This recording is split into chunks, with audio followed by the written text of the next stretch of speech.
नमस्कार. The deep डाईव्हमध्ये तुमचं पुन्हा एकदा स्वागत आहे. नमस्कार. मागच्या भागात आपण डॉक्टर आंबेडकरांच्या विविध कार्यांचा एक आढावा घेतला होता. पण आज आपण त्यांच्या कारकिर्दीतील एका अत्यंत महत्त्वाच्या आणि तितक्याच वादग्रस्त क्षणावर लक्ष केंद्रित करणार आहोत. हो, आणि यासाठी आपण डॉक्टर आंबेडकर चरित्र ग्रंथाच्या 3ऱ्या प्रकरणाचा आधार घेणार आहोत. बरोबर. यात उल्लेख आहे त्यांच्या 1953 सालच्या राज्यसभेतील एका भाषणाचा. हे एक असं भाषण आहे ज्याने अक्षरशः संसदेत आग लावली होती असं म्हणायला हरकत नाही. निमित्त काय होतं? निमित्त होतं द आंध्र स्टेट बिल 1953चं, म्हणजे आंध्र प्रदेश या नवीन राज्याच्या निर्मितीचं विधेयक.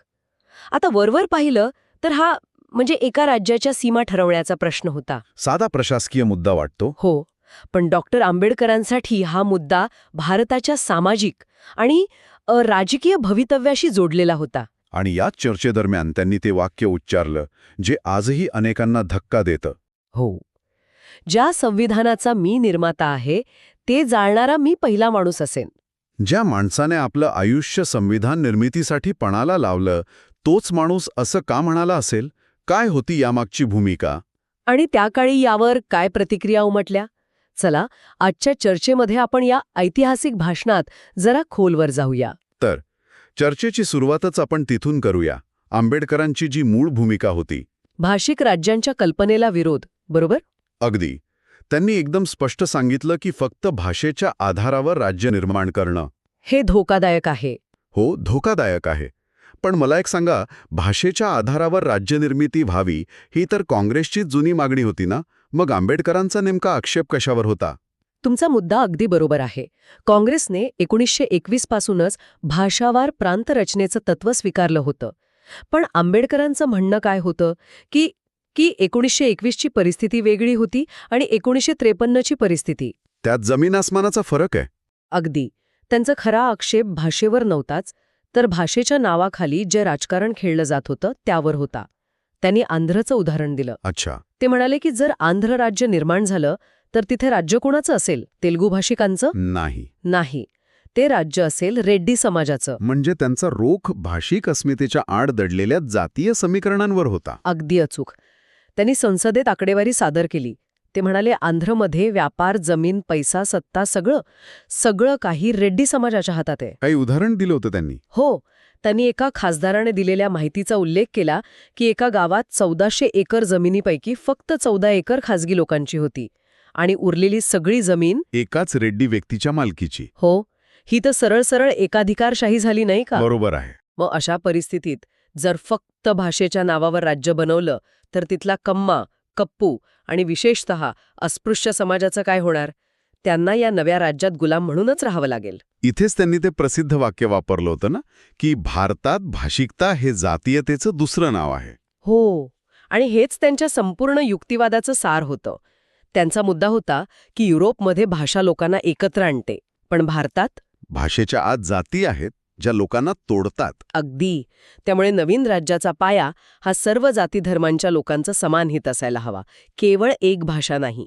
नाहीतर आपण लोकशाहीच्या नावाखाली जातीय बहुसंख्याकांची हुकुमशाहीच निर्माण करू. आणि मला वाटतं एका बाजूला ही जातीय गुलामगिरीची भीती आणि दुसऱ्या बाजूला संविधान बनवताना आलेले कटू अनुभव, या सगळ्याचा स्फोट त्यांच्या पुढच्या वाक्यात झाला. बरोबर. त्यांनी आधी भाषिक राज्यांचे धोके सांगितले, मग जातीय वर्चस्वाचा मुद्दा मांडला. ते हळूहळू आपली बाजू तयार करत होते. आणि मग त्यांनी ते विधान केलं. हो, ज्याने सगळ्या चर्चेची दिशाच बदलून टाकली. ते म्हणाले लोक म्हणतात की मी संविधान बनवलं, पण ते जाळणारा मी पहिला माणूस असेन, मला ते नकोय. ते कुणालाही सूट होत नाही. बापरे. ऐकून सगळ्यांची बोलतीच बंद झाली असेल ना? नक्कीच. ज्याला आधुनिक मनू म्हटलं गेलं तोच माणूस आपलं सर्वात मोठं कार्य जाळून टाकायची भाषा करतोय, हे धक्कादायक होतंच. पण त्यामागे त्यांची निराशा होती, वेदना होती. हो, आणि ती का होती हे समजून घेण्यासाठी त्यांनी संविधान सभेतल्या ड्राफ्टिंग कमिटीच्या अध्यक्षपदाचा अनुभव सांगितला. ते म्हणाले मला काय हवं होतं ते ड्राफ्टमध्ये घालण्याची मला मुभा नव्हती. अच्छा. जे काँग्रेस पक्षाला हवं होतं तेच मला लिहावं लागत होतं. माझ्या मताला गाडीला जुंपलेल्या घोड्यापेक्षा जास्त किंमत नव्हती. म्हणजे ते फक्त एक साधन होते, ज्यांना स्वतःचा विचार मांडण्याचं स्वातंत्र्य नव्हतं. हे खूप मोठं विधान आहे. हो, आणि ह्याच अनुभवातून आलेली हताशा त्यांच्या बोलण्यातून व्यक्त होत होती. त्यांना दिसत होतं की ज्या आदर्शांसाठी संविधान बनवलं ते प्रत्यक्षात येत नाहीये. सत्ताधारी पक्ष आपल्या बहुमताच्या जोरावर अल्पसंख्याकांना चिरडत आहे असं त्यांना वाटत होतं. हो. आणि इथेच त्यांनी ती अतिशय मार्मिक उपमा वापरली. ते म्हणाले, आम्ही देवासाठी मंदिर बांधलं, पण देव स्थापित होण्याआधीच राक्षसाने त्यावर ताबा मिळवला आहे. मग हे मंदिर उद्ध्वस्त करण्याशिवाय पर्याय काय? आणि त्यांच्या मते हा राक्षस म्हणजे सत्ताधारी पक्षाची मनमानी. बरोबर. त्यांच्या मते जर संविधान अल्पसंख्याकांना संरक्षण देऊ शकत नसेल, जर ते बहुसंख्याकांच्या हातातलं शस्त्र बनत असेल, तर असं संविधान जाळून टाकलेलंच बरं. कारण ते न्यायाचं साधन राहत नाही. तर अन्यायाचं कारण बनतं. एवढं परखड विश्लेषण केल्यानंतर ते फक्त निराशा व्यक्त करून थांबले की त्यांनी यातून बाहेर पडण्याचा काही मार्गही दाखवला. कारण फक्त समस्या सांगणं हे त्यांच्या स्वभावात नव्हतं. अगदी बरोबर. ते फक्त टीका करून थांबले नाहीत, त्यांनी यावर अत्यंत ठोस आणि आंतरराष्ट्रीय उदाहरणांवर आधारित उपाययोजना सुचवल्या. कोणत्या? त्यांनी 2 प्रमुख उदाहरणं दिली.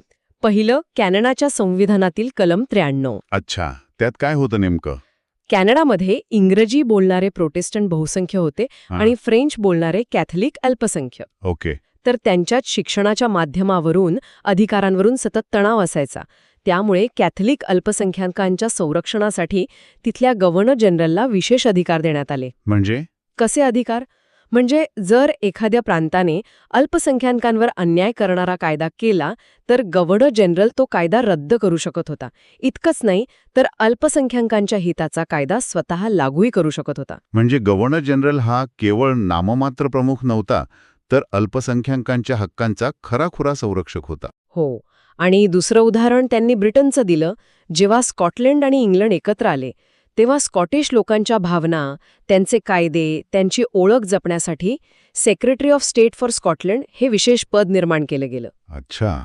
एवढंच नाही तर आजही ब्रिटिश संसदेत स्कॉटलंड आणि वेल्सच्या खासदारांसाठी वेगळ्या समित्या आहेत आणि ह्या समित्यांमध्ये त्यांच्या भागातील विधेयकांवर फक्त तिथलेच खासदार चर्चा करतात आणि निर्णय घेतात. म्हणजे त्यांनी एक प्रकारे अधिकारांचं विकेंद्रीकरण, डिव्हॉल्युशन ऑफ पॉवरचाच मार्ग सुचवला होता. अगदी. याच धर्तीवर भारतातही भाषिक अल्पसंख्याकांच्या संरक्षणासाठी राज्यपालांना विशेष अधिकार द्यावेत आणि संसदेत किंवा विधानसभेत त्या त्या भागातील अल्पसंख्याक खासदारांच्या समित्या स्थापन कराव्यात असं त्यांनी सुचवलं. त्यांचा मुद्दा स्पष्ट होता की गव्हर्नर हे फक्त केंद्राचे रबर स्टॅम्प नसावेत. बरोबर.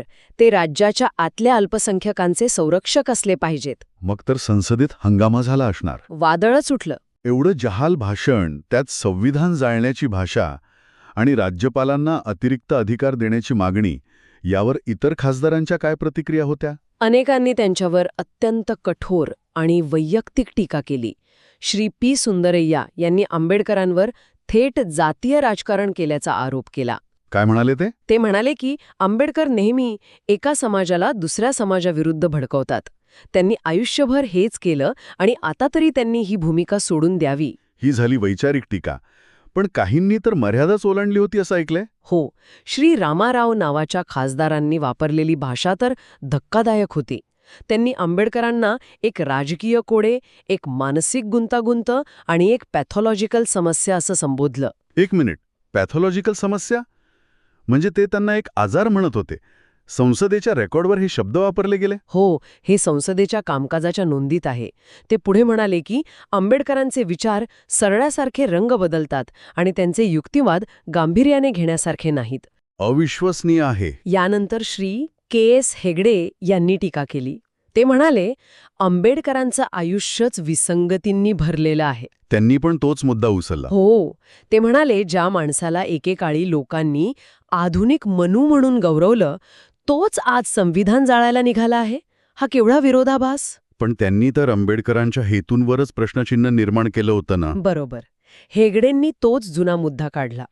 ते म्हणाले, जर आंबेडकरांना वाटत होतं की ते फक्त भाडोत्री घोडा म्हणजेच हॅक आहेत, तर मग ते केवळ पोटासाठी म्हणजे मेस ऑफ पॉटेटसाठी मंत्रिमंडळात राहिले होते का? हा तर त्यांच्या प्रामाणिकपणावर, त्यांच्या हेतूंवर केलेला थेट हल्ला होता. हो. ही टीका फक्त वैचारिक मतभेदातून आलेली नव्हती. आधुनिक मनू म्हणून गौरवलेला माणूसच आता विनाशक कसा बनू शकतो, हा एक प्रकारचा वैयक्तिक विश्वासघात मानला गेला. या सगळ्या विरोधात आणि वैयक्तिक हल्ल्यांमध्ये कोणीतरी त्यांच्या बाजूने बोललं का? की सगळेच त्यांच्यावर तुटून पडले होते? नाही, एक आवाज त्यांच्या समर्थनार्थही उठला, आणि तो खूप महत्वाचा होता. कोणाचा? श्री J.M. कुमारप्पा नावाचे एक सदस्य होते. त्यांनी आंबेडकरांची बाजू अतिशय प्रभावीपणे आणि संवेदनशीलतेने मांडली. ते म्हणाले, मी डॉक्टर आंबेडकरांना कोलंबिया युनिव्हर्सिटीमध्ये असल्यापासून ओळखते. ते एक अत्यंत हुशार आणि विद्वान व्यक्ती आहेत.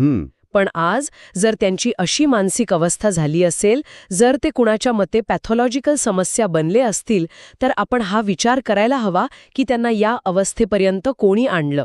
वाह, त्यांनी तर संपूर्ण चर्चेलाच एक वेगळी दिशा दिली. हो, त्यांनी समाजाला आरसा दाखवला. कुमारप्पा म्हणाले, ज्या माणसाला आयुष्यभर अपमान, अन्याय आणि सामाजिक बहिष्काराचा सामना करावा लागला, त्याच्या व्यक्तिमत्वाला एक कडवटपणा येणारच. बरोबर. त्यांची पर्सनॅलिटी वॉर्प झाली आहे. म्हणजे ती सरळ राहिलेली नाहीये, ती वाकली आहे. पण ते काय आहेत? ते आपल्याच सामाजिक व्यवस्थेचं उत्पादन आहेत. म्हणजे त्यांना काय झालंय हे विचारण्याऐवजी आपण त्यांच्यासोबत काय केलंय हा प्रश्न विचारायला हवा. कुमारप्पांनी तर मूळ दुखण्यावरच बोट ठेवलं. अगदी. ते म्हणाले, त्यामुळे त्यांच्या शब्दांवर, त्यातील कडवटपणावर न जाता त्यामागील भावना आणि त्यांच्या समाजाच्या हिताची तळमळ आपण समजून घेतली पाहिजे.